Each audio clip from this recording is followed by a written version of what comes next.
Bagong lahat, makakaranas na rin ng weekend after 1 month. Nangyari na rin yung championship parade ng Knicks. Iba na ngayon ang mga fans ng Knicks, hindi na nanggugulo. Nagnanakaw na ng halik.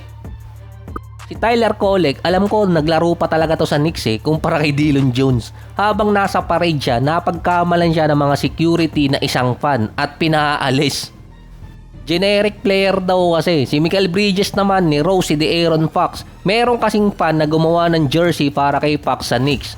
Ngayon, sinuot ni Mikal Bridges papuntang championship parade. Mukhang sira talaga yung karir ni Fox at kahit sinat daw ng San Antonio na i-retain siya, mukhang gagawan pa rin ang rumors. Hyper naman si Clarkson sa parade. May mga sumusuporta kasi kay JC, mga Filipino community sa New York.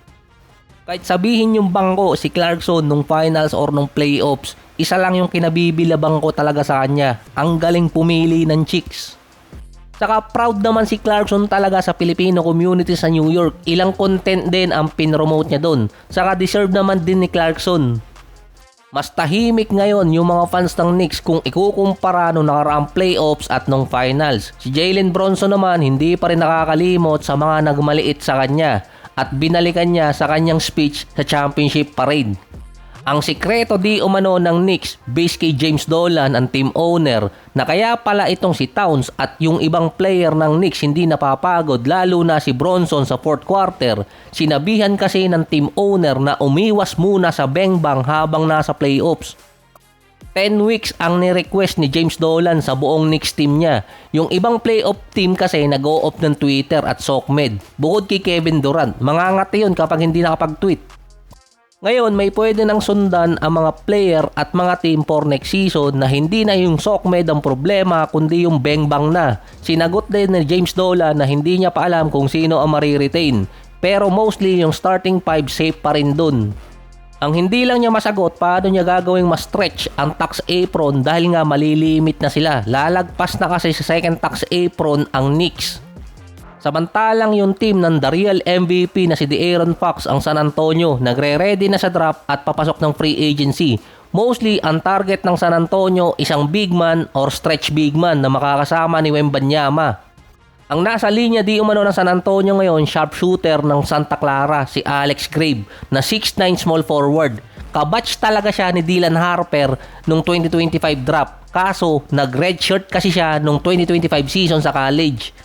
Papatak kasi siya noon ng 18 years old kasing edad lang din ni Flag. Base pa doon kaya din siya nag-redshirt kasi nga puno na yung roster ng Santa Clara. Tumaas din kasi ang pangalan niya sa draft board. Mula second round, ngayon nasa first mid-round na at tinuturong San Antonio ang posibleng pumick up sa kanya. Na-invite din kasi siya sa green room kung saan andon yung mga top prospect.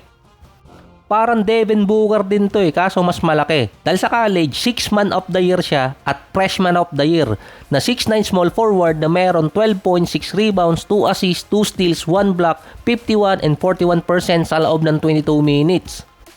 Pero sa mock draft kasi ng San Antonio sa iba-ibang mga website, ang nakalagay talaga sa kanila sa number 20 si Chris Senac Jr. ng Houston, 6'11 power forward. Kababayan din ni Alex Graves sa Louisiana. Pang number 24 talaga papatak itong si Alex Graves. Sa Knicks yun, ang San Antonio number 20. Kaya pwede pang mauna ang Spurs kay Alex Graves pagdating sa draft board. Based naman kay Wemby, marami mga players ang kumukontak sa kanya dati na sumali ng San Antonio. Ito yung bago ang 2026 season. Kasama dyan ngayon si LeBron na nakikipag-discuss pa sa Lakers kung paano siya makakabalik. Kaso ang problema, ayaw kasing magpababa ng kontrata ni LeBron. Samantalang si Luka, nagre-request na kung sinong gustong makasamang player. Si Reeves naman hindi pa maintindihan kung magpapababa ng kontrata. Gusto rin kasi makakuha ni Luka at ng Lakers ng sentro na babagay na kasama nila. Based pa sa report, meron pang flexibility ang Spurs na makakuha ng isang veteran player sa lineup nila. Sinasabi kasi sa report na merong mutual admiration si LeBron at si Coach Craig para mapunta si LeBron sa San Antonio. Parang meron na lang missing piece ang Spurs kung sakali. Yung rumors kasi kay LeBron, logically at opportunity lang na pwedeng makuha si LeBron dahil kailangan nga ni LeBron na magpababa ng contract ng below 20 million. Mukhang hindi niya tatanggapin ng ganong kababa. Pero pwede kasing mangyari yon kung magbibitaw ang San Antonio ng isang player sa lineup nila para makuha lang si LeBron. Ganon din kasi sa Lakers kung tutuusin. Kailangan nasa below 20 million ang makuha ni LeBron na kontrata. Pero hindi rin okay si LeBron sa bagong management. Kung malalagay sa San Antonio si LeBron, better leader din. At contract nga lang yung problema. Kaya logically lang na pwedeng mapunta si LeBron sa Spurs. Hindi talaga yon trade rumors. Kumbaga tiningnan lang kung kayang mapunta si LeBron sa San Antonio. Pwede, pero nakadepende pa rin sa contract. Dahil kung sa side naman ng San Antonio, mas kukuha sila ng player na pang long term. Hindi yung pang isang taon lang na magagamit na pwede pang mag-cost sa kanilang salary cap at kanilang core player. Dahil base kay Bobby Marks, ang posible talagang masulot ng San Antonio si Rui Hachimura. Tagilid kasi siya ngayong marete ng Lakers, parang hindi pinaprioritize dahil sa contract dispute din ng ibang player. Kung titingnan ng setup ng Spurs, last playoff si Champagnie ang parang nasa number 4. At kung mailalagay nila si Rui, sanay di umano na nasa front court at ginagawa siyang power forward sa Lakers, threat din sa 3-point area. Defensively, mas nakakatapat siya sa malalaking player. At kapag wala yung mga main scorer tulad ni LeBron, Reeves at Luka, nagiging threat din sa scoring si Hachimura. Nasa 20 to 25 million ang pwede makuha ni Hachimura na mas mataas sa contract niyang 51 million sa loob ng 3 taon. Potentially, ang makuha kasi ni Rui nasa 80 to 100 million sa loob ng 3 or 4 na taon. At kailangang idaan kasi yon ng sign and trade para ma-fill up sa San Antonio yung nawalang kontrata ni Olynyk at ni Barnes. Kaso kasi wala sa Spurs ang bird rights nitong si Hachimura.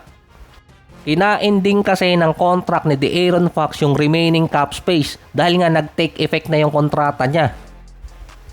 Saka sa buong NBA, tanging si Rui Hachimura ang kakainggitan ni Jaylen Brown kahit meron pa siyang malaking kontrata at may championship.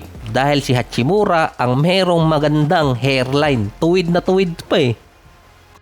Ang isa pa doon si Klay Thompson na ngayon yung Dallas, imbes na i-buy out yung kontrata ni Klay, possible i-trade siya para sa cap space. Kaso si Klay gustong mapunta sa isang contender na team. Merong report dati na yung Spurs ang gustong puntahan talaga ni Klay nung deadline kung mababuy out siya, kaso hindi nangyari. Ang way lang ni Klay para mapunta ng Spurs ay kung i-buy out siya ng Dallas at kung tatanggapin siya ng Spurs. Or kaya i-trade siya ng Dallas papuntang San Antonio at kung willing din ng Dallas na kunin si Harrison Barnes pabalik. Ang kontrata kasi ni Klay nasa 17 or 18 million lang, expiring contract pa. Kaya ma-appeal sa ibang mga teams na contender dahil hindi ganong kalaki at posible pang mawala sa susunod na taon.